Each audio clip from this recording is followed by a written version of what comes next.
إن الحمد لله نحمده ونستعينه ونستغفره ونعوذ بالله من شرور أنفسنا ومن سيئات أعمالنا من يهده الله فلا مضل له ومن يضلله فلا هادي له وأشهد أن لا إله إلا الله وحده لا شريك له وأشهد أن محمدا عبده ورسوله أما بعد فإن خير الحديث كتاب الله وخير الهدي هدي محمد صلى الله عليه وسلم وشر الأمور محدثاتها وكل محدثة بدعة وكل بدعة ضلالة وكل ضلالة في النار.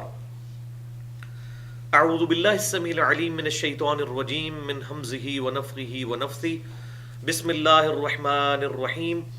رب اشرح لي صدري ويسر لي أمري واحلل عقدة من لساني يفقهوا قولي. بسم اللہ الرحمن الرحیم. ان اللہ وملائکتہ یصلون علی النبی یا ایہا الذین آمنوا صلوا علیہ وسلموا تسلیما. اللہم صل علی محمد وعلی آل محمد کما صلیت علی ابراہیم وعلی آل ابراہیم انک حمید مجید. اللہم بارک علی محمد وعلی آل محمد کما بارکت علی ابراہیم وعلی آل ابراہیم انک حمید مجید. آج 21 دسمبر 2013 کو قرآن کلاس نمبر 115 میں ہم انشاءاللہ تعالی سورۃ الاعراف کی آیت نمبر 65 سے شروع کریں گے.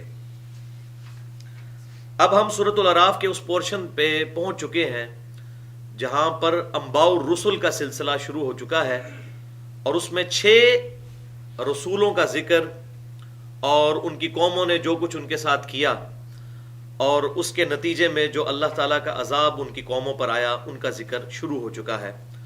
ان میں سے 3 رسول ایسے ہیں جو پری ابراہیمک ہیں یعنی ابراہیم علیہ السلام سے پہلے کے، اور 3 ایسے ہیں جو ابراہیم علیہ السلام کے بعد. تو ابراہیم علیہ السلام سے پہلے جو 3 رسول گزرے ان میں سے ایک رسول کا ذکر جو آدم علیہ السلام کے بعد سب سے پہلے رسول اس روئے ارض پر سیدنا نوح علیہ السلام، ان کا ذکر پچھلی دفعہ ہوا تھا. آج انشاءاللہ تعالی نوح علیہ السلام کی اولاد ہی میں سے جب اللہ تعالیٰ نے اہل ایمان کو بچا لیا اور کفار کو غرق کر دیا تو ان اہل ایمان کے اندر پھر وقت گزرنے کے ساتھ خرابیاں پیدا ہوئیں اور پھر 2 گروہ بن گئے. تو اللہ تبارک و تعالیٰ نے ان کی اصلاح کے لیے سیدنا ہود علیہ السلام کو ان میں مبعوث فرمایا قوم عاد کی طرف. تو یہ بات یاد رکھیے گا، جب بھی انبیاء کرام علیہ السلام دنیا میں آتے ہیں وہ حق کی دعوت پہنچاتے ہیں، اس کے بعد اہل حق قبول کر لیتے ہیں، اور جو اہل باطل ہوتے ہیں وہ حق قبول کرنے سے اناد کرتے ہیں تو اللہ تعالیٰ ان کو غرق کر دیتا ہے اگر وہ رسول آئیں تو. اور پھر جو اہل ایمان بچتے ہیں پھر وقت گزرنے کے ساتھ ساتھ پھر ان میں مشرکانہ اوہام اور اسی قسم کی بد عقیدگیاں آنا شروع ہو جاتی ہیں. پھر اللہ تعالیٰ انبیاء کرام علیہ السلام میں سے کسی کو مبعوث فرماتا ہے، اور یہ سلسلہ بالآخر امام کائنات سید الاولین والآخرین شفیع المذنبین رحمت للعالمین سیدنا و مولانا امام اعظم محمد رسول اللہ صلی اللہ علیہ وسلم کی مبارک ذات پر مکمل ہوا. ما کان محمد ابا احد من رجالکم ولکن رسول اللہ و خاتم النبیین. تو آپ صلی اللہ علیہ وسلم سلسلہ نبوت کو ختم فرمانے والے ہیں، خاتم بھی ہیں اور خاتم بھی ہیں. اب قیامت تک کے لیے آپ صلی اللہ علیہ وسلم کا ایک خلیفہ دنیا پر موجود رہے گا جس نے بھی آپ صلی اللہ علیہ وسلم کے عقائد اور نظریات تک رسائی حاصل کرنی ہے وہ اس خلیفے کو پکڑے گا، اور وہ خلیفہ ہے یہ کتاب اللہ. اور اس پہ میں نے بڑی ڈیٹیل کے ساتھ قرآن اور صحیح الاسناد احادیث کی روشنی میں بڑی ڈیٹیل کے ساتھ گفتگو کی ہے. مسئلہ نمبر 1 کے نام سے امام الانبیاء کی دعوت قرآن. یہ آپ صلی اللہ علیہ وسلم کی دعوت قرآن ہے. The only instrument of dawah for our prophet is this holy Quran. دعوت کا جو آلہ ہے، only آلہ دعوت آپ صلی اللہ علیہ وسلم نے اس امت کو دیا وہی کتاب اللہ ہے. یہی آپ صلی اللہ علیہ وسلم نے غدیر خم پر چھوڑا، اہل بیت کا احترام کا کہا، لیکن کہا پکڑنا کتاب اللہ کو ہے. یہی حجۃ الوداع کے موقع پر یہی آپ صلی اللہ علیہ وسلم کا وصی ہے. تو بہرحال اب وہ جو رسولوں کا سلسلہ شروع ہوا نوح علیہ السلام کے بعد قوم عاد کو اللہ نے اٹھایا. عاد نامی کوئی شخص نوح علیہ السلام کی اولاد میں ذرا ڈومیننٹ پرسنالٹی کوئی سامنے آیا تو اس کی نسبت سے قوم عاد بنی. اب ان کے اندر جب خرابیاں آئیں تو اللہ نے سیدنا ہود علیہ السلام کو ان میں مبعوث فرمایا تاکہ وہ دعوت حق، دعوت توحید ان کے اندر آ کر انجیکٹ کریں۔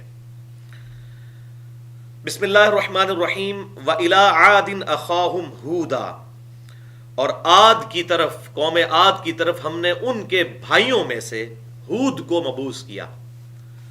بھائیوں سے مراد یہ ہے کہ وہ انہی کے قبیلے سے تھے، جیسا کہ ہمارے نبی صلی اللہ علیہ وسلم بھی، اللہ تبارک و تعالیٰ نے قرآن پاک میں کئی جگہ اس موضوع کو ڈسکس کیا ہے۔ لَقَدْ جَاءَكُمْ رَسُولٌ مِّنْ أَنفُسِكُمْ، بے شک یہ رسول صلی اللہ علیہ وسلم تم ہی میں سے آئے ہیں۔ آپ صلی اللہ علیہ وسلم اسی علاقے کے رہنے والے تھے، انہی لوگوں میں سے ایک گھرانے میں پیدا ہوئے تاکہ آپ صلی اللہ علیہ وسلم کی دعوت سمجھنے میں ان کو آسانی ہو۔ ورنہ اگر کسی دوسرے علاقے کا آدمی آ جائے، کسی دوسری قوم کا، تو کمیونیکیشن گیپ آ جاتا ہے، زبان بسا اوقات سمجھ نہیں آتی، عادات ملتی جلتی نہیں ہوتی۔ تو اللہ تبارک و تعالیٰ نے جتنے انبیاء کا ذکر آئے گا تو اس میں یہی آئے گا کہ انہی میں سے ایک بندے کو اٹھایا، اس کو چن لیا۔ تو عاد کی طرف ہم نے ان کے بھائی ہود کو مبعوث کیا، اور انہوں نے کیا دعوت پیش کی؟ قال یا قوم اعبدوا اللہ، اے میری قوم اللہ کی عبادت کرو۔ اللہ کو ماننا کافی نہیں ہے، مان تو سارے رہے ہیں، جو اللہ کے ساتھ شرک کرتے ہیں وہ بھی اللہ کو مانتے ہیں، لیکن اپنی توحید کو خالص کر کے اللہ تعالیٰ ہی کی عبادت کرنا، ایاک نعبد و ایاک نستعین، یہ ہے دعوت انبیاء کرام علیہ السلام کی، کہ عبادت اللہ کی کرنی ہے، خالی ماننا کافی نہیں ہے۔ مان تو وہ بھی رہے ہیں جو اللہ کی عبادت نہیں بھی کر رہے۔ آج ایون جو ایتھیسٹ لوگ ہیں وہ بھی اس بات کو ماننے پر مجبور ہو چکے ہیں کہ ایک سپر نیچرل ایجنسی یا سپریم بینگ یا سپر نیچرل اتھارٹی ہے جو اس ساری کائنات کو ٹائنیز ڈیٹیل تک کنٹرول کیے ہوئے ہے، لیکن جب تک اس کی عبادت نہیں ہوگی کام نہیں چلے گا۔ اسی طریقے سے کرسچنز بھی مانتے ہیں، بدھسٹ بھی مانتے ہیں، جوز بھی مانتے ہیں، ایون ہندو بھی، ان کا اوپر عقیدہ یہی ہے کہ سب سے اوپر ایک ہی بھگوان ہے۔ تو اللہ کو سب مان رہے ہیں لیکن عبادت خالص اس کی کرنی ہے۔ مشرکین عرب بھی اللہ کو مانتے تھے، اسی لیے وہ بھی قسمیں اٹھاتے تھے واللہ واللہ کر کے، اور قرآن پاک میں جگہ جگہ یہ ذکر آئے گا کہ اللہ کو مانتے ہو تو پھر اس کے ساتھ توحید میں شرک کیوں کرتے ہو۔ تو یہ بالکل مسکنسیپشن ہے کہ شاید وہ کوئی منکرین خدا تھے مشرکین عرب، اللہ کو مانتے تھے لیکن ساتھ انہوں نے دیوی اور دیوتاؤں کو اللہ تعالیٰ کے ساتھ توحید میں شریک ٹھہرا لیا تھا۔ تو عبادت کرو اللہ کی، ما لکم من الہ غیرہ، کوئی بھی نہیں ہے الہ عبادت کے لائق سوائے اس کے۔ افلا تتقون، تو کیا تم ڈرتے نہیں ہو کہ اس کے ساتھ شرک کرو تو قیامت والے دن اللہ تعالیٰ تمہیں پکڑ لے۔ قال الملأ الذین کفروا من قومہ، تو بولے وہ لوگ جنہوں نے کفر کیا تھا ان کی قوم کے سردار، کیونکہ جب بھی کوئی دعوت لے کر اٹھتا ہے تو سب سے پہلے ضرب پڑتی ہے قوم کے سرداروں پر، کیونکہ رسول کو جب امام مانا جائے گا تو پھر رسول کی بات ماننی ہوگی آن دا بہاف آف اللہ۔ رسول اپنی دعوت کوئی نہیں پیش کر رہے ہوتے، وہ اللہ کی پیش کرتے ہیں، اور ان کی مطلقاً ایبسولوٹ اطاعت ضروری ہوتی ہے جس طرح اللہ کی اطاعت ضروری ہے۔ اللہ اور اس کے رسول کے بعد جس کی بھی اطاعت ہوگی وہ ریلیٹو ہوگی، چاہے وہ سیدنا ابوبکر صدیق ہوں، سیدنا عمر، عثمان و علی رضی اللہ عنہم اجمعین، یا قیامت تک کے لیے کوئی بھی بڑے سے بڑا انسان ہو، اس کی اطاعت ایبسولوٹ نہیں ہوگی، ریلیٹو ہوگی۔ ایبسولوٹ اطاعت اطیع اللہ و اطیع الرسول ہے۔ تو قوم کے سرداروں کو فوراً فکر پڑ جاتی تھی، کیونکہ ان کا تو سوچنے کا لیول ہی یہی ہوتا تھا کہ شاید یہ کوئی اپنی پارٹی بنا رہا ہے، اپنے ساتھ لوگ جمع کر رہا ہے، تو سب سے پہلے فکر پڑ جاتی تھی قوم کے سرداروں کو۔ تو وہ کہنے لگے اِنَّا لَنَرَاكَ فِي صَفَاحَةٍ وَإِنَّا لَنَظُنُّكَ مِنَ الْكَاذِبِينَ، اے ہود ہمارا خیال تو یہ ہے کہ تم نادان ہو اور ہم تمہارے بارے میں یہ گمان کرتے ہیں، ہمیں تو یہی سمجھ آتا ہے کہ تم جھوٹے ہو، معاذ اللہ، استغفر اللہ۔ قال یا قومی لیس بی سفاہہ، انہوں نے کہا ہے میری قوم میں کوئی نادان نہیں ہوں، میں پاگل نہیں ہوں، میرا پوری زندگی کھلی کتاب تمہارے سامنے موجود ہے، تم نے میرے کریکٹر کے اندر کوئی خرابی دیکھی ہے؟ یہی چیز آپ صلی اللہ علیہ وسلم کے بارے میں بھی تھی کہ مشرکین عرب کے سامنے ان کا کریکٹر موجود تھا۔ اعلان نبوت سے بھی پہلے کی 40 سالہ زندگی بالکل صاف اور شفاف زندگی تھی آپ صلی اللہ علیہ وسلم کی، اور سورہ یونس میں اللہ تعالیٰ نے اس کو دلیل کے طور پر پیش کیا ہے کہ اے محبوب صلی اللہ علیہ وسلم ان سے فرمائیے میں اتنا عرصہ تم میں رہا ہوں، تم نے کوئی مجھ سے پہلے کبھی ایسی بات سنی کہ میں نے کبھی جھوٹ بولا ہو؟ تو اب میں کیوں کر اللہ تعالیٰ پر جھوٹ باندھوں گا کہ میرے اوپر وحی آئی ہے؟ یہ واقعتاً اللہ تعالیٰ نے مجھے اپنا پیغمبر چن لیا ہے.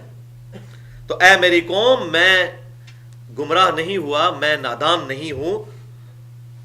وَلَكِنِّي رَسُولٌ مِّن رَبِّ الْعَالَمِينَ، بلکہ مجھے تو اللہ تعالیٰ نے، اس رب نے جو سارے جہانوں کا پالنے والا ہے، اس نے مجھے رسول مبعوث کر دیا ہے.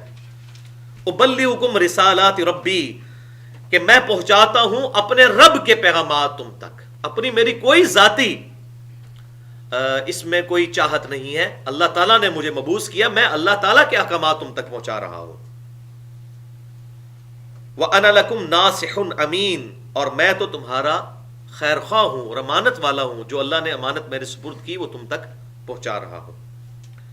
اب عجبتم ان جاءکم ذکر من ربکم، کیا تم تعجب کرتے ہو اس بات کے اوپر کہ تمہارے رب کی طرف سے تمہارے پاس نصیحت کی بات آ گئی.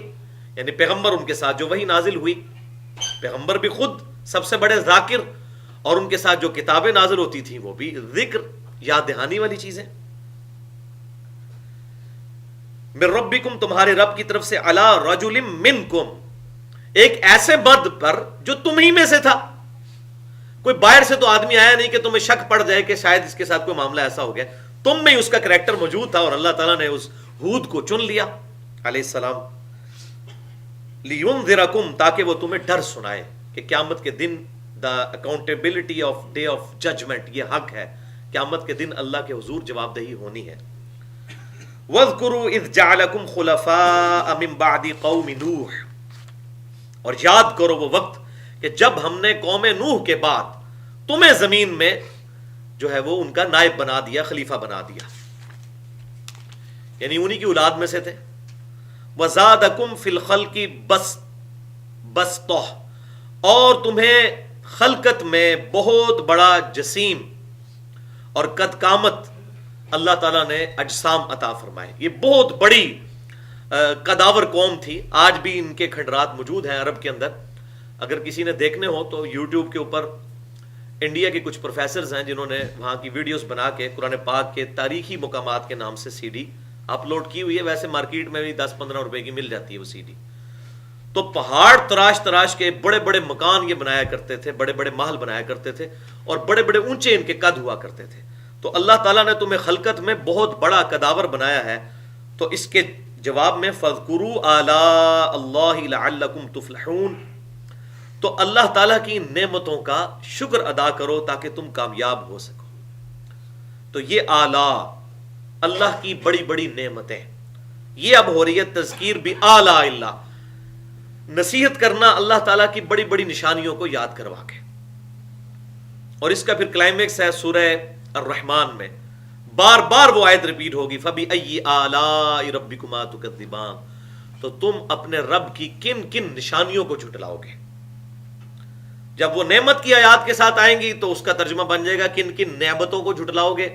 اور جب وہی آیت دوزخ کی آیت کے ساتھ آئے گی تو اس کا مطلب ہے تم اپنے رب کی کس کس قدرت اور نشانی کو جھٹلاؤ گے. تو ظاہر ہے دوزخ تو نعمت نہیں ہے. تو اس کا اپروپریٹ ٹرانسلیشن آلہ کا ہے اللہ کی بڑی بڑی نشانیاں. وہ جنت کی فارم میں بھی نشانی ہے، دوزخ کی فارم میں بھی. لہٰذا اکثر علماء نے ترجمہ فَبِأَيِّ آلَاءِ رَبِّكُمَا تُكَذِّبَانِ کا غلط کیا ہے، جو یہ ترجمہ کیا کہ تم اپنے رب کی کون کون سی نعمت کو جھٹلاؤ گے. نعمت تو خود عربی کا لفظ ہے. ثُمَّ لَتُسْأَلُنَّ يَوْمَئِذٍ عَنِ النَّعِيمِ، تو اس قیامت کے دن تم سے ضرور پوچھا جائے گا ان نعمتوں کے بارے میں جو اللہ نے تمہیں دنیا میں دی تھی. تو نعمت تو خود عربی کا لفظ ہے. آلہ جو ہے یہ لفظ اس کا مطلب ہے بڑی بڑی نشانیاں. تو فَبِأَيِّ آلَاءِ رَبِّكُمَا تُكَذِّبَانِ کی اپروپریٹ ٹرانسلیشن ہے تم اپنے رب کی کون کون سی نشانیوں کو جھٹلاؤ گے.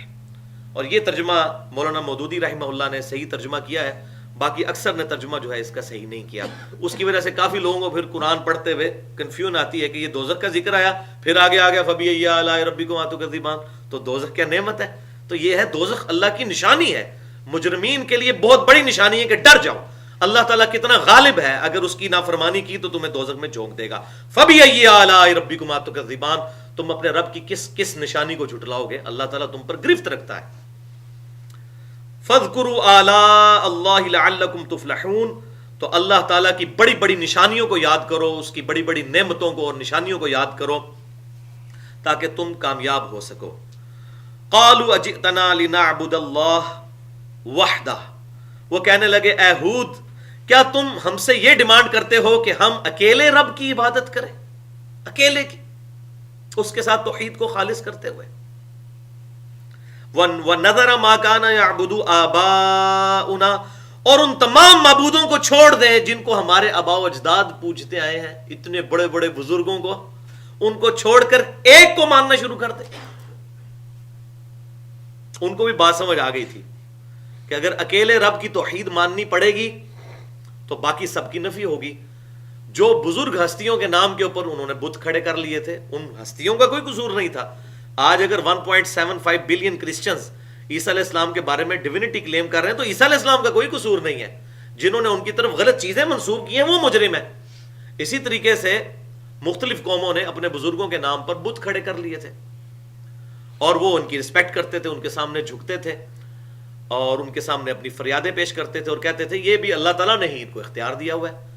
تو اب جب توحید کی بات ہوئی تو ان کو بات سمجھ آ گئی, ان کے کان کھڑے ہو گئے کہ تم کہتے ہو کہ اکیلے ایک رب کو مانے وحدہ, اور تمام ان کو جن کی ہم عبادت کرتے تھے ہمارے آباء و اجداد, اپنے بزرگوں کو چھوڑ دیں ہم.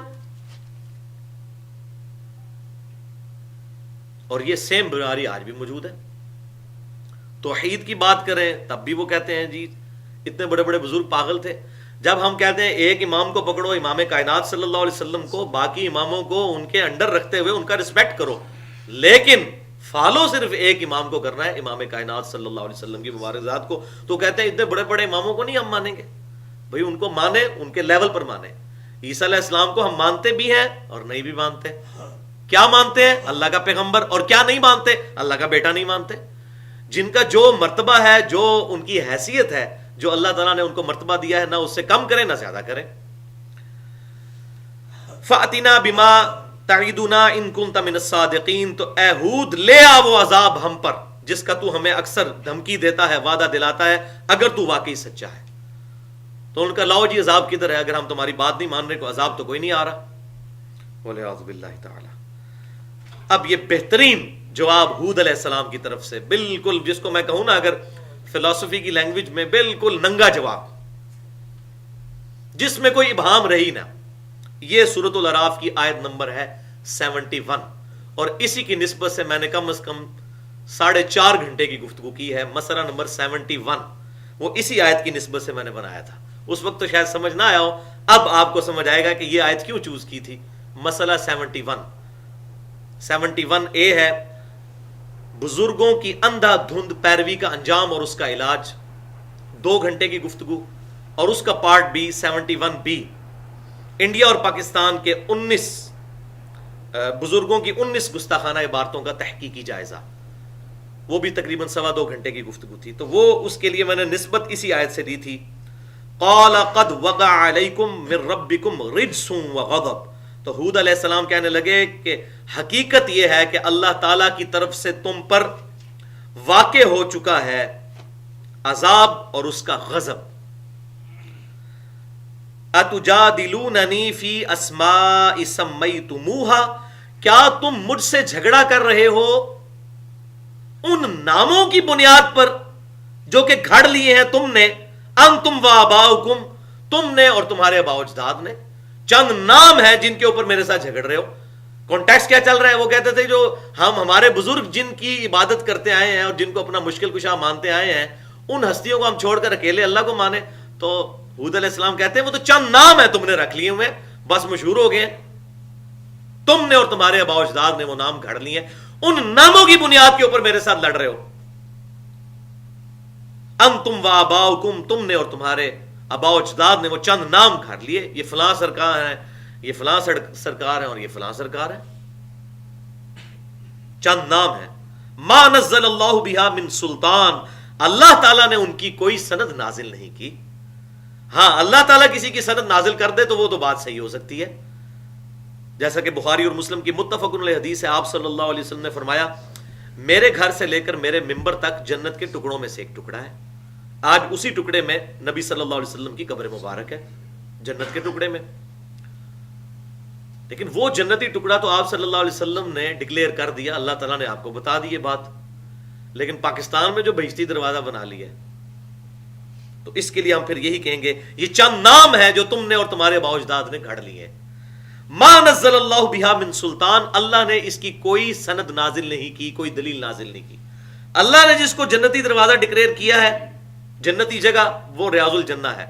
مسجد نبوی کے اندر وہ حصہ اس کا کچھ موجود ہے, میرے گھر سے لے کر میرے ممبر تک. آپ صلی اللہ علیہ وسلم نے فرمایا.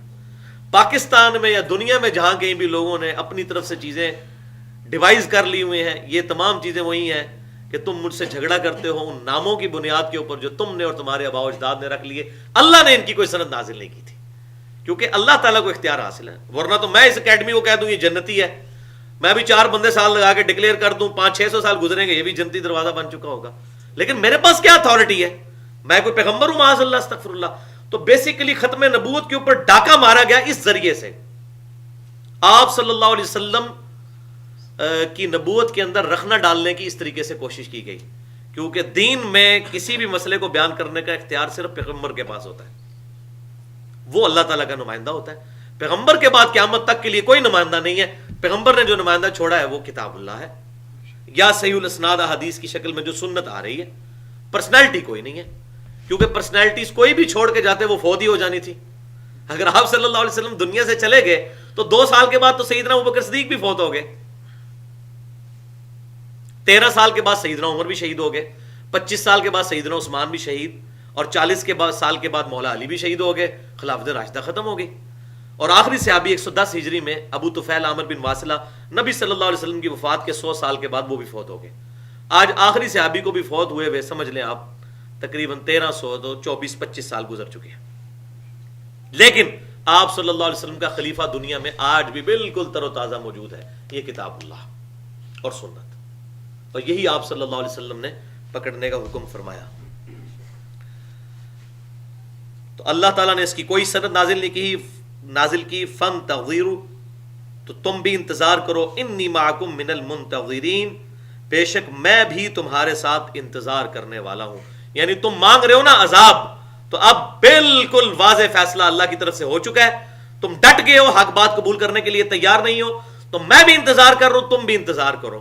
یعنی وہ پیغمبر کے پاس تو اختیار نہیں ہوتا نا کہ عذاب لے آئے, وہ خود بھی انتظار میں ہے کہ اللہ تعالیٰ کا فیصلہ کب آئے گا. فَأَنْجَيْنَاهُ وَالَّذِينَ مَعْهُ بِرَحْمَةٍ, تو ہم نے اس کو نجات دی, یعنی ہود علیہ السلام کو اور ان کے ساتھ جو اہل ایمان تھے ان کو اپنی طرف سے. وَقَطَعْنَا دَابِرَ الَّذِينَ كَذَّبُوا بِآيَاتِنَا, اور ہم نے اس قوم کی جڑ کاٹ کر رکھ دی جنہوں نے ہماری آیات کو ماننے سے انکار کر دیا تھا. وَمَا كَانُوا مُؤْمِنِينَ, اور وہ ایمان لانے والے نہیں تھے, بات ماننے والے نہیں تھے. اور اس کا ذکر پھر سورۃ الحاقہ کی آیت نمبر 3-7 میں آتا ہے, پارہ نمبر 29 کے اندر, کہ مسلسل 7 رات اور 8 دنوں تک مسلسل تیز ہوا اور آندھی چلی, اور یہ اتنے بڑے بڑے جثے تھے, اور اللہ تعالیٰ فرماتا ہے کہ ہم نے ان کو اس طرح زمین سے اکھاڑ کے زمین پہ پھینک دیا ہواؤں نے, جس طرح کے بڑے بڑے کھجور کے درخت زمین میں ان کے تنے گرے پڑے ہوتے ہیں, چونکہ یہ بڑے بڑے کھجور جتنے ان کے قد تھے. ہوا چلی 7 دن تک, 7 راتوں اور 8 دنوں تک مسلسل تیز آندھی اللہ کی طرف سے چلی, اور یہ لوگ ہلاک ہوئے. سورہ الحاقہ پارہ نمبر 29 آیت نمبر 7 میں اس کا ذکر موجود ہے. تو اب ایک اور رسول کا ذکر, پری ابراہیمک, نوح علیہ السلام کے بعد ہود علیہ السلام. اب ہود علیہ السلام کے ساتھیوں کو اللہ تعالیٰ نے نجات دی اور باقیوں کو غرق کر دیا. اب یہ پھر ایک نئی قوم اللہ تعالیٰ نے اٹھائی, پھر ان کے اندر بھی ایک بہت بڑی شخصیت سمود پیدا ہوئے, ان کی نسبت سے پھر قوم یہ سمود بنی. پھر ان کے اندر اسی طریقے سے خرابیاں آنے شروع ہوئیں, تو اللہ تعالیٰ نے سیدنا صالح علیہ السلام کو ان میں مبعوث کیا ان کی اصلاح کے لیے. وَإِلَىٰ ثَمُودَ أَخَاهُمْ صَالِحًا, اور قوم سمود کی طرف ہم نے ان کے بھائیوں میں سے صالح کو مبعوث کیا. قَالَ يَا قَوْمِ اعْبُدُوا اللَّهَ, وہ کہنے لگے اے میری قوم عبادت کرو اللہ کی. مَا لَكُم مِّنْ إِلَٰهٍ غَيْرُهُ, میں اس کے علاوہ کوئی اور الہ نہیں پاتا تمہارے لیے, وہ اکیلا رب ہے, اس کی عبادت کرو. دیکھ لیں تمام پیغمبر وہی ایک ہی بات کرتے آ رہے ہیں جو سورۃ النحل کی آیت نمبر 36 میں آیا, وَلَقَدْ بَعَثْنَا فِي كُلِّ أُمَّةٍ رَسُولًا أَنِ اعْبُدُوا اللَّهَ وَاجْتَنِبُوا الطَّاغُوتَ, ہم نے ہر قوم میں کوئی نہ کوئی پیغمبر اٹھایا ایک ہی بنیادی دعوت کے ساتھ ان اعبدوا اللہ واجتنبوا الطاغوت، کہ عبادت کرو اللہ کی، اور اللہ کے مقابلے پر جتنی بھی فیبریکیٹڈ ہستیاں ہیں، شیطان ہے، اس کا تم نے اجتناب کرنا ہے، طاغوت کی نفی کرنی ہے۔ تو یہ بھی وہی دعوت، قد جاءکم بینۃ من ربکم، اور بے شک میں تمہارے رب کی طرف سے بہت روشن دلیل تمہارے پاس لے آیا ہوں، ایک بہت بڑا معجزہ ظاہر ہوا، اس کا ذکر آ جائے گا۔ ہذہ ناقۃ اللہ، یہ ہے اللہ کی اونٹنی۔ معجزہ انہوں نے ڈیمانڈ کیا تھا تو اللہ تعالیٰ نے ایک اونٹنی بھیجی ان کے معجزے کی ڈیمانڈ کو پورا کرتے ہوئے، اور جب معجزہ ڈیمانڈ کیا جائے اور پھر بھی ایمان نہ لایا جائے تو اللہ تعالیٰ کا عذاب آ جاتا ہے۔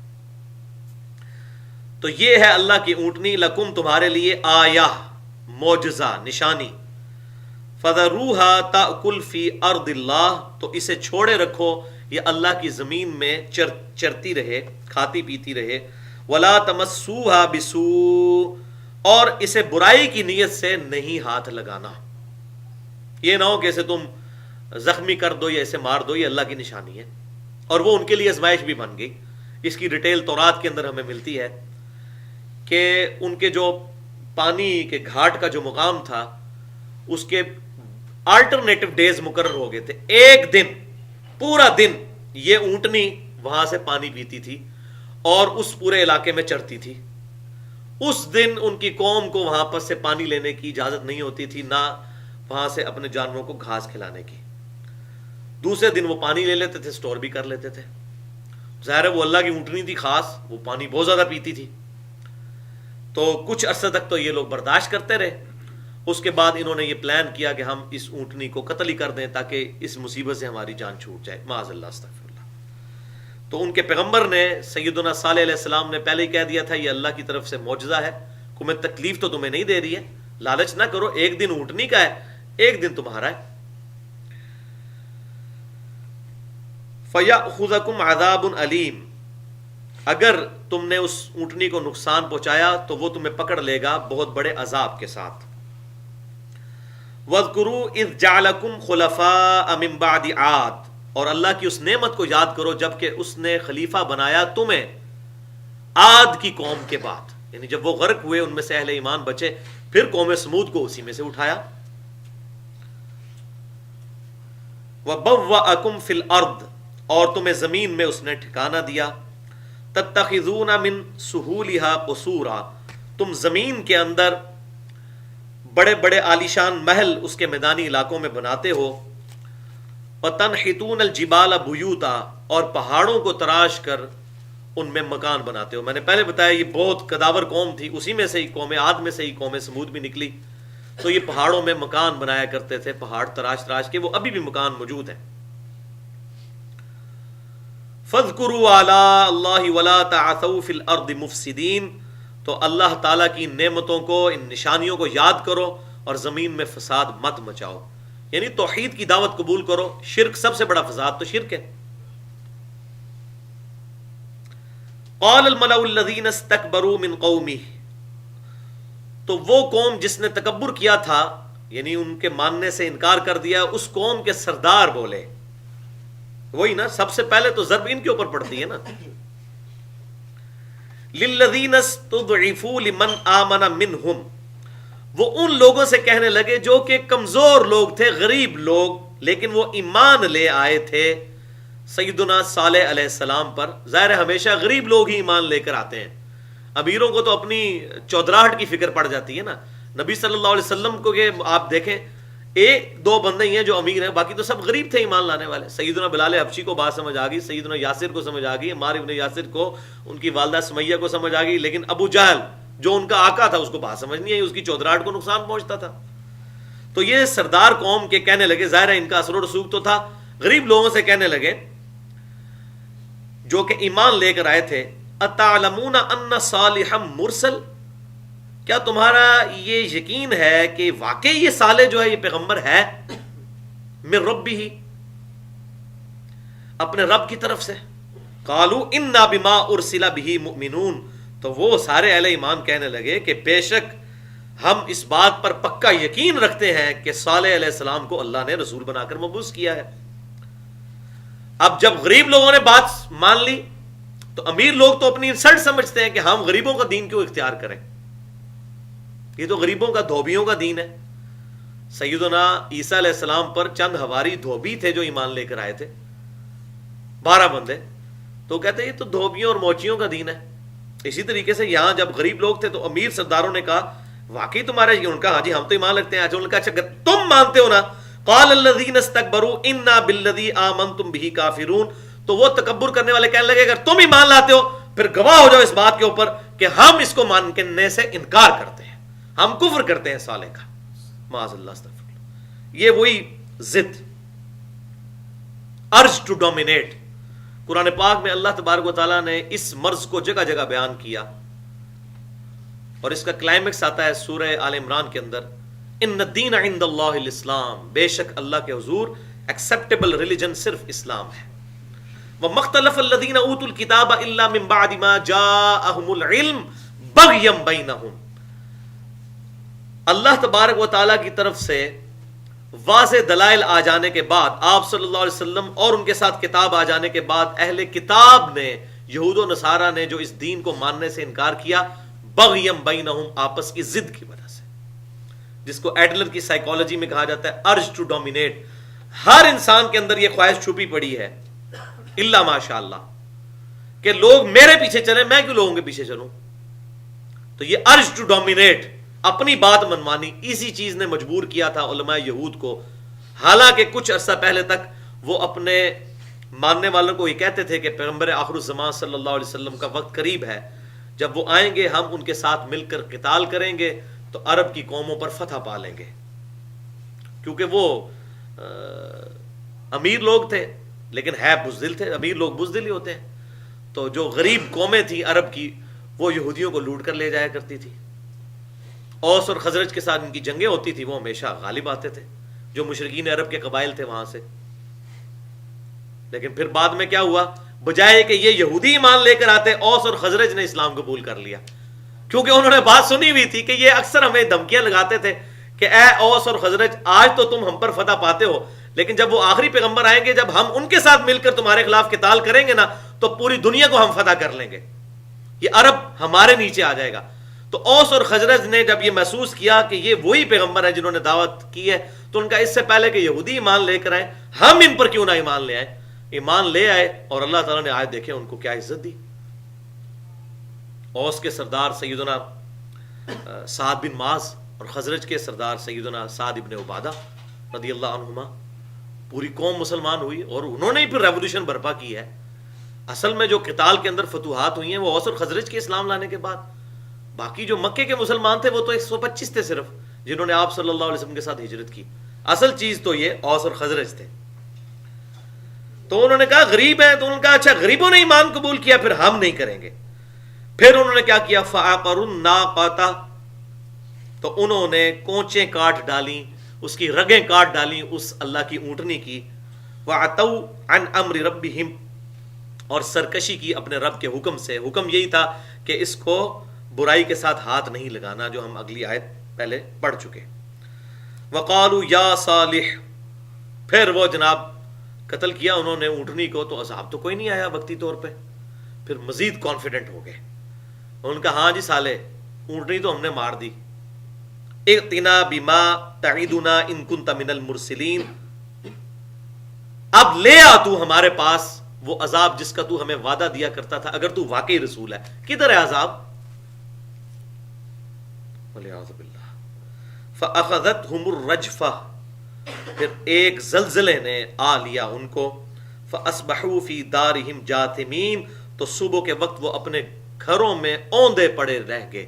آج تک ان کے فوسلز موجود ہیں، قرآن کے تاریخی مقامات والی اگر آپ ویڈیو دیکھیں تو اس میں، یا اس طریقے سے ڈاکٹر شاہد مسعود نے جو پروگرام بنایا تھا اینڈ آف ٹائمز کے نام سے، اس میں غلط چیزیں بھی ہیں لیکن کافی ساری چیزیں ٹھیک بھی ہیں۔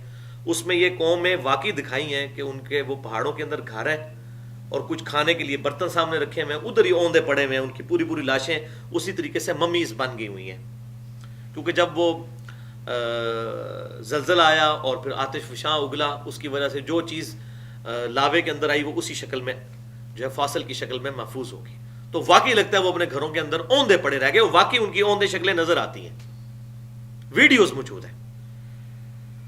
وَلِعَوْذُ بِاللَّهِ تَعَالَى فَتَوَلَّ عَنْهُمْ.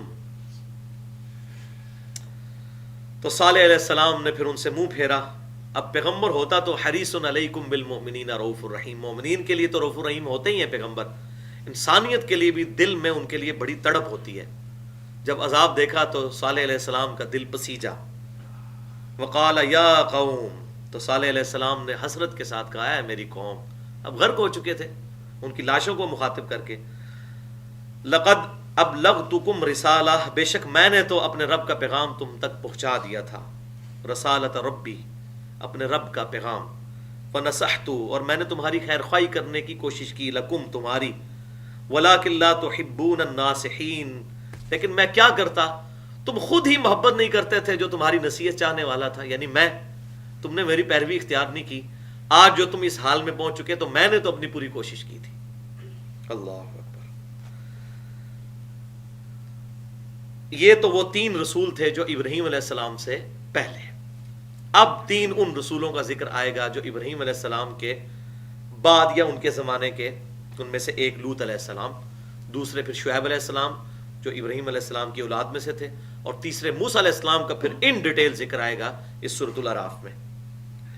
اب لوط علیہ السلام سیدنا ابراہیم علیہ السلام کے بھتیجے تھے, اور سورۃ العنکبوت میں 21ویں پارے میں آئے گا کہ ابراہیم علیہ السلام نے جب دعوت پیش کی تو ایک لوط ان پر ایمان لے کر آئے. لوط علیہ السلام نے ایمان قبول کر لیا, ابراہیم علیہ السلام کے پیغمبر ہونے کی تصدیق کی, اللہ تعالیٰ نے ان کو بھی رسول بنا کر مبعوث کیا. الحمدللہ. وَلُوطًا, اور لوط, اذ قال لقومی, جب انہوں نے اپنی قوم سے کہا. یہ بحر مردار جو ہے, ڈیڈ سی, اس کے کنارے پر صدوم نامی ایک بستی تھی اور کچھ اور بستیاں بعد تھی, ان کی طرف اللہ تعالیٰ نے ان کو پیغمبر بنا کر مبعوث کیا. رہنے والے وہاں کے نہیں تھے, اوریجنلی یہ فلسطین کے رہنے والے تھے, لیکن اللہ تعالیٰ نے ان کو وہاں پر بھیجا کہ آپ جا کر وہاں پر توحید کی دعوت دیں, اور ان کے اندر ایک بہت بڑی خرابی آ چکی تھی جس کا ذکر آئے گا, اس میں ان کی اصلاح کریں. تو لوط علیہ السلام نے اپنی قوم سے کہا, اتأتون الفاحشۃ ما سبقکم بہا من احد من العالمین, اے میری قوم کیا تم وہ بے حیائی کا کام کرتے ہو جو تم سے پہلے دنیا میں کسی نے بے حیائی نہیں اس طرح کی. یعنی انڈیویجول لیول پہ تو ہومو سیکچولیٹی موجود تھی, لیکن اس کو ایز اے پروفیشن اڈاپٹ کرنا اور پوری قوم کا مرد کے ساتھ بدفعلی کرنا, ایز اے قوم پوری قوم کا ایک ہی کام کرنا عورتوں کو چھوڑ کر, یہ پہلی دفعہ قوم لوط نے کیا. اسی لیے اس عمل کو بھی, بدفعلی کے عمل کو, عمل لواطت کہا جاتا ہے. لوط علیہ السلام کی قوم کا عمل. تم نے وہ بے حیائی کی ہے کہ جو تم سے پہلے اہل عالم میں کسی نے نہیں کی. انکم لتأتون الرجال, بے شک تم جاتے ہو مردوں کی طرف, شہوۃ من دون النساء, شہوت کے ساتھ عورتوں کو چھوڑ کر. جبکہ اللہ تعالیٰ نے نیچرل سلسلہ ایک جانور کو بھی پتا ہے, جانور بھی ایک جو میل ہے وہ فیمیل کے ساتھ اپنی ضرورت پوری کرتا ہے. جانور کو بھی بیسک انسٹنکٹ کے ساتھ یہ بات پتا ہے کہ میل اور فیمیل اللہ تعالیٰ نے جوڑا بنایا ہے, اور تم بالکل جانوروں سے بھی نچلی کیٹیگری میں جا کر فال کر گئے ہو کہ تم عورتوں کو چھوڑ کر کہ ان کو ساتھ تعلق قائم کرو, ان کو اپنی بیویاں بناؤ, تم مردوں کے ساتھ بدفعلی کرتے ہو.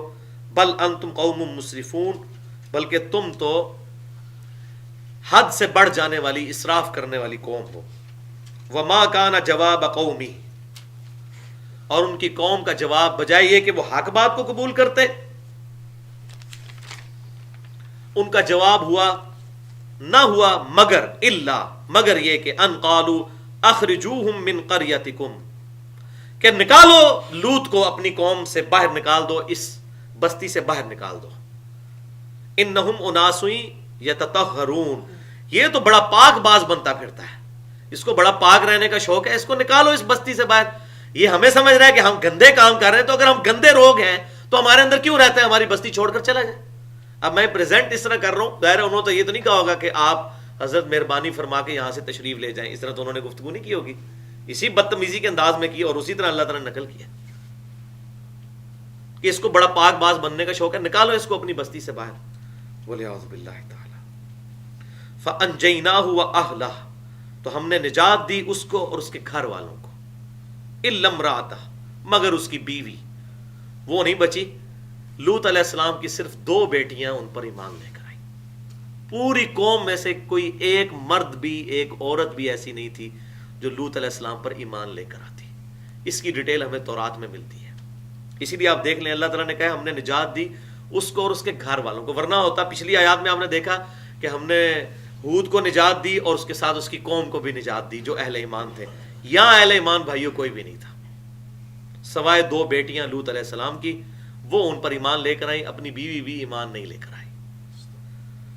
اللہ کانت من الغابرین, وہ ان کی بیوی عورت ان کی رہ گئی پیچھے رہ جانے والوں میں, اپنی قوم کے ساتھ وہ رہ گئی, ایمان نہیں لے کر آئی. تو نجات ملی لوط علیہ السلام کو, ان کی 2 بیٹیوں کو. اور اب قوم کا کیا حشر ہوا؟ وَأَمْطَرْنَا عَلَيْهِمْ مَطَرًا, اور برسا دیا ہم نے پتھروں کا میہ ان کے اوپر, پتھروں کی بارش کے ساتھ ان کو ہم نے ہلاک کیا. فَانظُرْ كَيْفَ كَانَ عَاقِبَةُ الْمُجْرِمِينَ, تو دیکھو کیسا عبرتناک انجام ہوا مجرموں کا. اللہ تعالیٰ کی طرف سے یہ عذاب آیا. یہ ڈیٹیل آگے بھی قرآن پاک میں آئے گی کہ اللہ تبارک و تعالیٰ نے پتھروں کی بارش, اور اللہ تعالیٰ فرماتا ہے ہر پتھر بالکل نامزد تھا, اس کے پورے کوآرڈینیٹس اس کو پتا تھے کہ کس پتھر نے کس بندے کو جا کے لگنا ہے. اور صبح کے وقت سب کچھ ملیا میٹ ہو چکا تھا والعیاذ باللہ تعالی. اب اس قوم کے بھی کھنڈرات جو ہیں وہ ڈیڈ سی کے اندر ڈوبی ہوئی حالت میں مل گئے ہیں, اور وہ اس چیز پر گواہ ہیں. آج بھی ہمیں جیولوجسٹ بتاتے ہیں کہ یہاں پر کوئی بہت بڑے لیول کی پتھروں کی بارش ہوئی, بڑی تعداد کے اندر چھوٹے پتھر بھی موجود ہیں, اور لوگوں کی لاشیں بھی وہاں پر موجود ہیں ڈیڈ سی کے اندر. ڈیڈ سی اس کو اس لیے کہتے ہیں کہ اس میں کوئی جانور زندہ نہیں رہتا, مچھلی, کیونکہ نمکیات اس کے اندر بہت زیادہ ہے, بحر مردار. اس کے اندر کھنڈرات اس کے اب بھی اس قوم کے موجود ہیں. اب یہ بیماری آج تک اس طریقے سے چل رہی ہے. ابھی ریسنٹلی کچھ عرصہ پہلے ہی امریکہ کی 3 سٹیٹس کے اندر ہومو سیکچولیٹی کو انہوں نے اپنے دستور کا حصہ بنا لیا ہے کہ اگر کوئی مرد کے ساتھ شادی کرنا چاہتا ہے تو کرے, اگر کوئی عورت کے ساتھ شادی کرنا چاہتی ہے تو کرے. وہی مغربی جمہوریت کہ میجورٹی از اتھارٹی, جبکہ اسلامی جمہوریت یہ ہے کہ قانون اللہ کا چلے گا, اس قانون کے اندر اندر میجورٹی از اتھارٹی. نبی صلی اللہ علیہ وسلم بھی جمہوریت کے ساتھ ہی چلتے تھے, مشورہ کرتے تھے, اکثریت کی جو رائے ہوتی تھی وہ مان لیتے تھے, لیکن اللہ کے قوانین کے اندر اندر. مثلا اگر ہم نے یہاں پہ کوئی پروگرام کرنا ہے کھانے پینے کا, تو اللہ کا قانون پہلے تو لاگو ہوگا کہ اس میں جو کھانے پینے میں ہم نے چیزیں سرو کرنی ہے, کوئی حرام چیز سرو نہیں کرنی. اس کے بعد یہ مشورہ طے پا سکتا ہے کہ ہاں جی روح افزا دینا ہے, جام شیری دینا ہے, بوتل دینی ہے, یا سموسے دینے ہیں, پکوڑے. اس معاملے میں ووٹنگ ہو سکتی ہے, جمہوریت جس طرف ہو اس بات کو مان لیا جائے. تو یہ ہوگی اسلامی جمہوریت. تو یہ بالکل سب سے بیسٹ نظام میں سمجھتا ہوں. خلافت راشدہ کے بعد اگر سب سے کوئی بیسٹ نظام ہو سکتا ہے وہ اسلامی جمہوریت کا ہو سکتا ہے. ملوکیت میں تو ایک شخص بدماش بن جاتا ہے, وہ کہتا ہے جو میں کروں گا وہی تم نے ماننا ہے. جس طرح کہ آج ہمارے عرب کے اکثر حکمران ہیں, بدماش بنے میں باپ مر جاتا ہے, بیٹا حکمران, اور اسی طریقے سے سلسلہ آگے چلتا ہے. تو یہ ہے ملوکیت. تو اسلام جو ہے وہ خلافت راشدہ بھی ایک سمجھ لیں کہ بیسٹ فارم ہے اسلامی جمہوریت کی, کہ قانون اللہ کا ہوگا, تفویض لوگوں کے ذریعے ہوگی, مشورے کے ساتھ ہوگی. تو وہاں پر یہ ہے کہ قانون وہ اپنی مرضی سے بناتے ہیں. پھر وہ اخلاقی قانون تو ظاہر ہے کہ اللہ تعالیٰ کی کتابوں کے ذریعے پتہ چل رہے ہیں. مورل لاز دنیا میں جہاں بھی کوئی بنے ہوئے ہیں, یہ چیلنج کی بات ہے, وہ اللہ کی کتابوں سے ڈیٹیکٹ کیے گئے ہیں. انسان کبھی بھی مورل لا نہیں صحیح بنا سکتا, کیونکہ اگر مرد کوئی قانون بنائے گا تو وہ مردوں کا اس میں خیال رکھے گا, عورتیں قانون بنائیں گی تو وہ کوشش کریں گی کہ عورتوں کے حقوق کا خیال رکھا جائے. جبکہ اللہ تبارک و تعالیٰ جو قانون بنائے گا, اللہ تعالیٰ تو مردوں اور عورتوں اور تمام جو اللہ تعالیٰ کی مخلوقات ہیں ان کا پالنے والا ہے, ان کو بہتر سمجھنے والا ہے. وہ جو قانون بنائے گا وہ دی بیسٹ قانون ہوگا, بلکہ دی اونلی قانون وہی ہو سکتا ہے کہ جو امپلیمنٹ کیا جائے. لہذا یہ جو ہومو سیکچولیٹی کا مرض پھیل گیا, اس حوالے سے اسلام کی تعلیمات بالکل واضح ہیں. اس میں 1-2 ایشو ایسے ہیں جو میں یہیں پر ڈسکس کر لیتا ہوں. اس کے بعد انشاءاللہ سیدنا شعیب علیہ السلام کی قوم کا ذکر شروع ہوگا, وہ اگلی دفعہ انشاءاللہ ہم کریں گے, کیونکہ اب درس کا ٹائم تقریباً ختم ہونے والا ہے. اس کو میں کنکلوڈ کر لیتا ہوں. آخری جو 10-15 منٹ رہ گئے ہیں ان کے اندر یہ لواطت کے جو مسئلہ ہے, اس کے بارے میں کتاب و سنت کے اندر کیا احکام موجود ہیں. تو اس کانٹیکسٹ میں 5 صحیح الاسناد احادیث میں بیان کروں گا.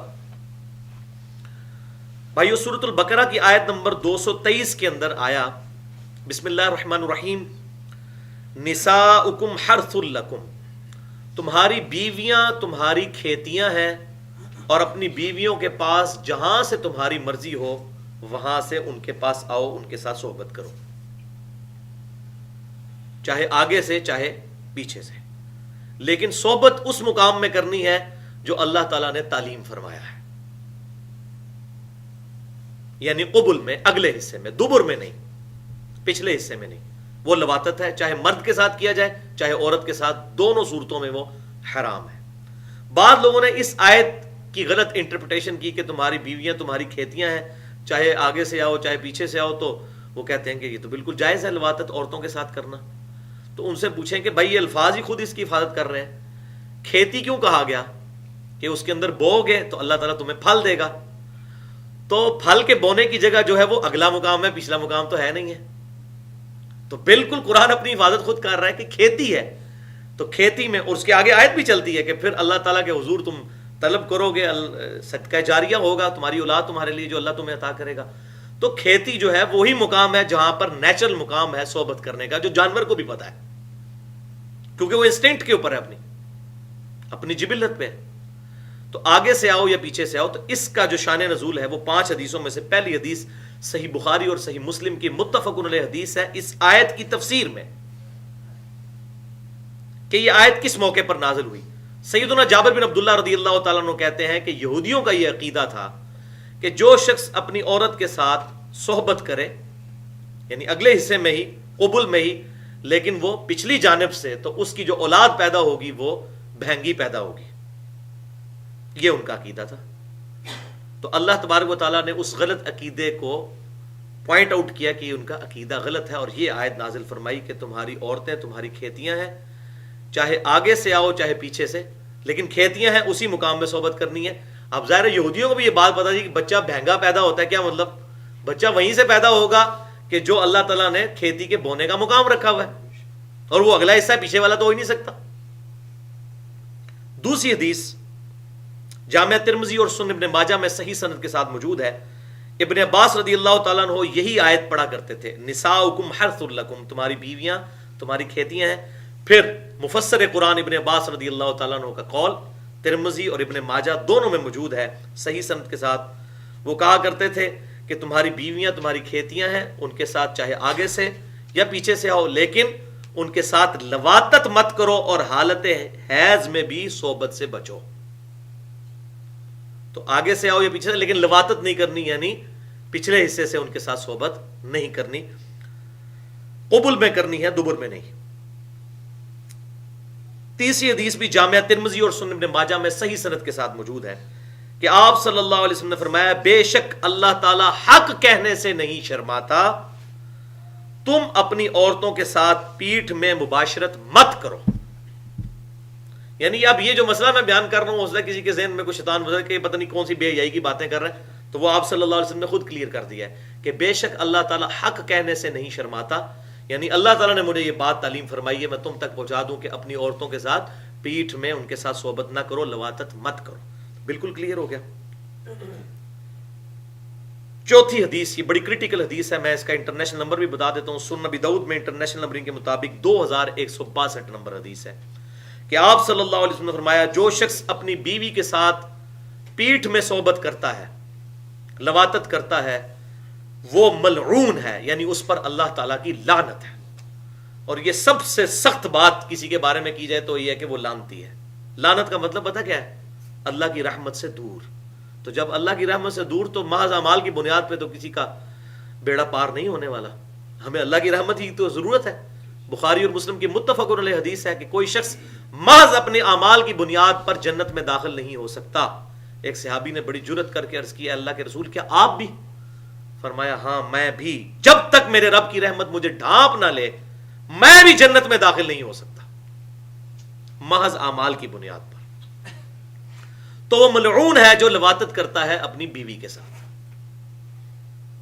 پانچویں حدیث جامعہ ترمذی کی صحیح حدیث انٹرنیشنل نمبرنگ کے مطابق 1165 نمبر، یہ کریٹیکل حدیث ہے کہ آپ صلی اللہ علیہ وسلم نے فرمایا، اللہ تعالیٰ قیامت والے دن ایسے شخص کی طرف رحمت کی نظر بھی نہیں فرمائے گا جو کسی عورت یا کسی مرد کے ساتھ بدفعلی کرے اور قوم لوط کا سا عمل کرے. تو اس حدیث میں کیٹاگوریکل مینشن ہو گیا, نہ تو عورت کے ساتھ اور نہ ہی مرد کے ساتھ لواطت ہو سکتی ہے قوم لوط والا عمل. تو یہ 5 حدیثیں اس کانٹیکس میں تھی, میں نے ضروری سمجھا کہ بیان کر دوں. آخر میں 2 حدیثیں, اس کی سزا کیا ہے اگر کوئی یہ کر بیٹھے تو.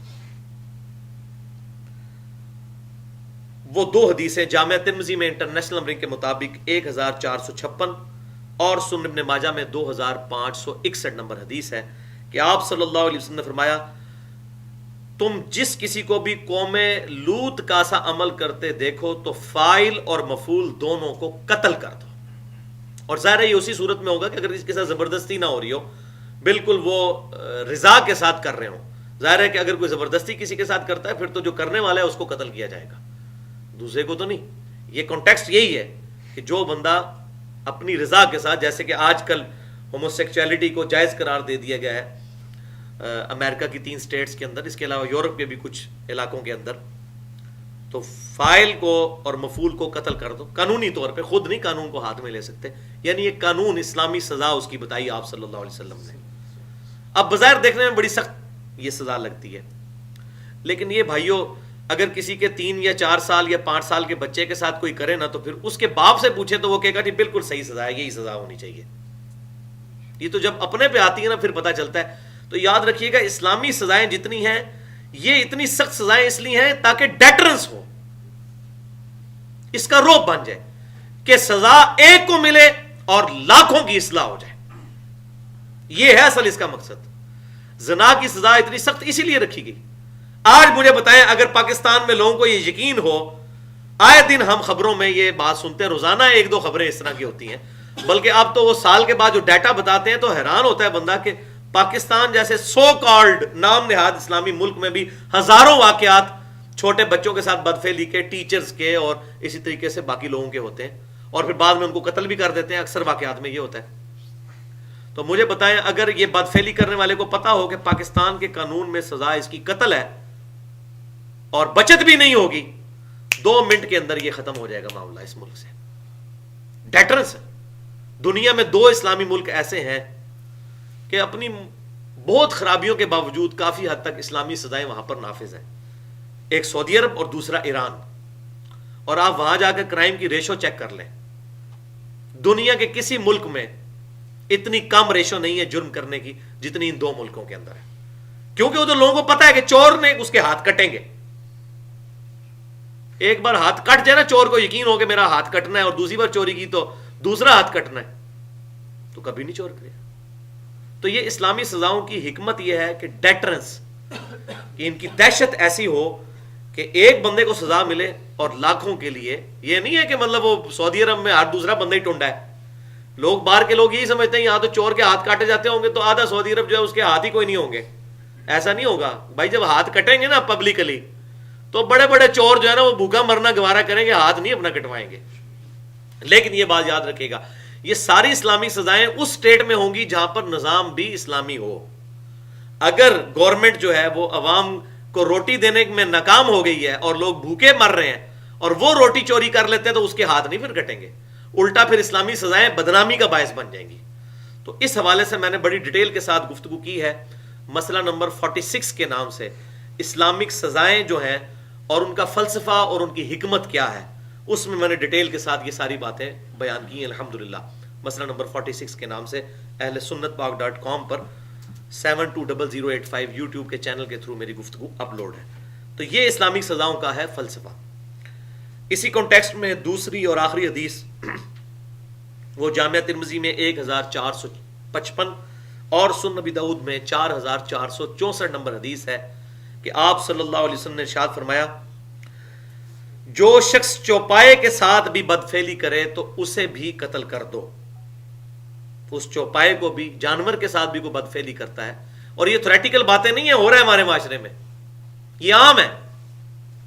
وہ تو جس کی فیلڈ نہیں ہوتی اس کو نہیں پتا ہوتا, ہمیں بھی نہیں پتا ہوتا, لیکن جب کوئی باتیں سننے کو کہیں ملتی ہیں تو پھر پتا چل جاتا ہے.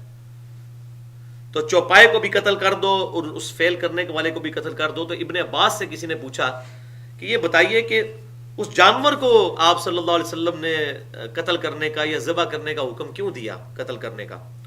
تو ابن عباس نے کہا کہ میرا گمان یہ ہے، میں نے آپ صلی اللہ علیہ وسلم سے تو نہیں پوچھا، لیکن میرا گمان یہ ہے کہ آپ صلی اللہ علیہ وسلم اس چیز کو ناپسند فرماتے تھے کہ ایسا جانور جس کے ساتھ اس طرح کی برائی ہو، اس جانور سے لوگ فائدہ اٹھائیں یا اس کے گوشت کو کھانے کے طور پر استعمال کریں. اور یہ تقوی میں لائی کرتی ہے چیز. صحیح سند کے ساتھ مصنف ابن ابی شیبہ میں موجود ہے کہ ابن عمر رضی اللہ تعالیٰ عنہ اس جانور کا گوشت نہیں کھاتے تھے جس کو قبلہ رخ کر کے قربان نہ کیا گیا ہو. حالانکہ قبلہ رخ کر کے قربان کرنا ایک سنت ہے، اگر کوئی ویسے ہی کر لیتا ہے قربان، صرف وہ شرط اس کے لیے بسم اللہ واللہ اکبر پڑھنا ہے. اب مرغی ہم جو ذبح کروانے کے لیے جاتے ہیں تو کتنے لوگ ہیں جو قبلہ رخ کا اہتمام کرتے ہیں، تو جانور تو ذبح ہو جاتا ہے. لیکن ابن عمر رضی اللہ تعالیٰ عنہ کا یہ تقویٰ تھا، وہ کہتے تھے کہ جو جانور چاہے وہ کوئی مرغی ہے یا کوئی بکری ہے، اگر قبلہ رخ اس کو کر کے نہیں قربان کیا گیا تو اس کو وہ ناپسند کرتے تھے کہ میں نہیں اس میں سے کھاؤں گا. تو اتنی چھوٹی چھوٹی چیزیں احتیاط کرتے تھے، تو تبھی تقوی کا یہ لیول تھا. کئی اسلاف کے بارے میں آتا ہے، صحابہ اور تابعین کے بارے میں، جو ہمیں تاریخی روایتیں ملتی ہیں، واللہ عالم کی سند کیا ہے، لیکن بات دل کو لگنے والی ہے کہ وہ جب بھی جوتیاں اتارا کرتے تھے تو اپنی جوتیاں قبلہ رخ رکھا کرتے تھے. اگر لوٹا رکھا ہے وضو والا تو اس کے جو ٹوٹی ہے وہ قبلہ رخ رکھی ہے. اس طرح وہ قبلے کا بڑا اہتمام کیا کرتے تھے تاکہ اللہ تعالیٰ کا دھیان ہر وقت انسان کے ساتھ رہے. اور اسی کی ایک ماڈرن فارم یہ تسبیح ہے، چاہے الیکٹرانک کاؤنٹر ہو یا دوسری دانوں والی تسبیح ہو، انسان کے ہاتھ میں رہے تو ہر وقت اللہ تعالیٰ کا ذکر بندہ فی البدی جاری رہتا ہے. یہ عادت بنانے کے لیے بہت اچھی چیز ہے، اللہ کا ذکر کرنے کے لیے. تو یہ حدیث بھی اس حوالے سے آ گئی. لہذا یہ ڈیٹرنس والی سزا اگر نامزد کر دی جائے، گورنمنٹ یہ ایکشن لے، تو کوئی بعید نہیں ہے. یہ تو جب انسان کے ساتھ، جس کے ساتھ یہ معاملہ ہو جاتا ہے نا، اس سے اگر کوئی پوچھے تو وہ یہی کہے گا جی یہی سزا ہونی چاہیے جی. ویسے لوگ زبان کھول کے کہتے ہیں اسلامی سزائیں بڑی سخت ہیں، بڑی سخت ہیں. یہ تو جب اپنے ساتھ معاملہ آتا ہے نا، پھر بندہ کہتا ہے یار واقعی. اس وقت جب انسان کے اوپر اپنے اوپر گزرتی ہے، اس وقت جب انسان کو غصہ آیا ہوتا ہے، پھر انسان کہتا ہے جی واقعی جی ایسے بندے کی تو بوٹیاں بوٹیاں کر دینی چاہیے جو کسی بچے کے ساتھ اس طرح بدفعلی کرے. تو بیسیکلی یہ برائی ہمارے معاشرے میں دیندار طبقے میں بھی بہت زیادہ پائی جاتی ہے، عام آدمیوں میں اتنی نہیں ہے جتنی دیندار طبقوں میں ہے. کیونکہ مدرسوں کے اندر عموماً لوگ مدرسوں کے مولویوں پر اعتماد کر کے بچوں کو ہاسٹل میں چھوڑ جاتے ہیں. اب وہ بچے جو ہیں وہ بڑے بچوں کے یا ان استادوں کے رحم و کرم پہ ہوتے ہیں. اور آپ دیکھ لیں، اب صورتحال یہ ہے کہ ہمارے یہاں تو پاکستان کے اندر کلچر چینج ہو چکا ہے تقریباً. اب تو لوگ مسجد کے اندر بچوں کو بھیجتے ہوئے نہیں قرآن پڑھانے کے لیے. ہم لوگ جب چھوٹے چھوٹے تھے، مجھے صحیح طرح یاد ہے، ہم لوگ تو مغرب کے بعد پڑھنے کے لیے جایا کرتے تھے سپارہ اٹھا کے گھر سے. اب کوئی سوچ بھی نہیں سکتا کہ اپنے بچوں کو بھیجے. ویسے تو یہ بھی خطرہ ہے کہ راستے میں کوئی اغوا کر لے گا، یہ بھی کوئی بعید نہیں ہے. اغوا برائے تاوان بھی عام ہو چکا ہے. اور دوسرا یہ بھی، وہ عالم کے اوپر بھی کوئی کسی کو اعتماد نہیں ہے، کیونکہ ان کے سامنے تو عام آدمی کو تو موقع نہیں ملتا، ان کے سامنے تو موقع بھی موجود ہوتا ہے. اور نہ مسجد دیکھتے ہیں، نہ مسجد کا احترام دیکھتے ہیں، اور اس طرح کی برائیاں کر جاتے ہیں. اور عام آدمی تو سوچ بھی نہیں سکتا اس طرح کا کام کرنے کا. تو اسی لیے اب لوگوں نے گھروں میں کاری لگوا لی ہے. اور میں سمجھتا ہوں یہ اچھی چیز ہے. یہ فتنہ ختم کرنے کا یہی طریقہ تھا کہ لوگ گھروں کے اندر خود پڑھائیں، یا اگر کاری لگوانا ہے تو پیمنٹ کر کے بالکل پڑھائیں. اور اس کی اجرت دی جا سکتی ہے. قرآن پاک پڑھنے کی اجرت کے بارے میں تو کوئی اختلاف نہیں ہے. صحیح بخاری کے اندر موجود ہے کہ آپ صلی اللہ علیہ وسلم نے فرمایا کہ سب سے بہترین اجرت جو کمائی جاتی ہے وہ یہ ہے کہ قرآن کی تعلیم کے ذریعے، تو دی جا سکتی ہے، کوئی حرج نہیں اس کے اندر. تو دنیاوی تعلیم کے طور پر بھی جو ٹیوشنز وغیرہ لوگ پڑھاتے ہیں تو وہ پیمنٹ کرتے ہیں اس کو، اپنے ٹیچرز کو، بچوں کو پڑھوانے کے لیے. تو دین کے لیے بدرجہ اولا. اور خصوصاً جو فارن ملک جتنے بھی ہیں، غیر مسلم ملک ہیں، ویسے تو یہ بھی کوئی اسلامی ملک نہیں ہے، پاکستان نام کا اسلامی ہے، باقی سو کارڈ جو یورپین ملک ہیں یا امریکن جو سٹیٹس ہیں، وہاں پر بھی لوگوں نے اپنے گھروں کے اندر اس طریقے سے قاری حضرات لگوائے ہوئے ہیں جو گھر آ کر پڑھا دیتے ہیں. بہرحال یہ اب بات آپ مانیں گے کہ اب یہ اس دور کی بڑی برکت ہے کہ آج سے اگر 50-60 سال پہلے آپ چلے جائیں، اس وقت سے لے کر آپ 1000 سال پیچھے تک بھی چلے جائیں، لوگوں میں رجحان نہیں تھا قرآن کو صحیح طریقے سے پڑھنے کا. وہی الف ب ت سے یہی پڑھتے تھے، مالک یوم الدین یہ پڑھا کرتے تھے. لیکن اب آپ دیکھیں کتنی چینج آئی ہے کہ اب ہر چیز پروفیشنل طریقے سے لوگ لرن کر رہے ہیں. جن لوگوں نے خود بھی تجوید نہیں تھی پڑھی ہوئی، ان کے بچے بھی اب آپ دیکھیں تو لوگ اب تجوید کے ساتھ بچوں کو قرآن پڑھاتے ہیں. الف با تا ثا الحمدللہ رب العالمین الرحمن الرحیم. چھوٹے چھوٹے بچے جو ہیں بڑی پروننسیشن کے ساتھ قرآن پڑھتے ہیں. تو یہ اب ظاہر ہے کہ جب ایک چیز کو پروفیشن کے طور پر اس طرح پروموٹ کیا جائے گا تو ظاہر ہے کہ پھر اس طریقے سے یہ چیزیں اس کے فائدے بھی حاصل ہوں گے. بہرحال اگر کوئی شخص مفت پڑھاتا ہے تو وہ تو پھر نور اللہ نور ہے, وہ تو اللہ تعالیٰ سے انشاءاللہ اس کی اجرت پکی ہوگی قیامت والے دن. باقی جس نے دنیا میں لے لی تو وہ اس کے لیے پھر دنیا میں ہی ہے. تو مفت پڑھاتا ہے تو وہ تو بہت افضل کام ہے. ابھی بھی کئی لوگ ہیں جو مفت پڑھاتے ہیں انجینئرنگ یونیورسٹیز میں, میڈیکل کالجز میں, لوگ وہاں پر مفت ایک دوسرے کو قرآن تعلیم کرتے ہیں. اللہ تعالیٰ سے دعا ہے جو حق بات میں نے کہی ہمارے دلوں میں راسخ فرمائے. اگر جذبات میں میرے منہ سے کوئی غلط بات نکل گئی تو اللہ تعالیٰ ہمارے دلوں سے محو کر دے. سبحانک اللہم و بحمدک اشہد ان لا الہ الا انت استغفرک و اتوب الیک وما علینا الا البلاغ المبین.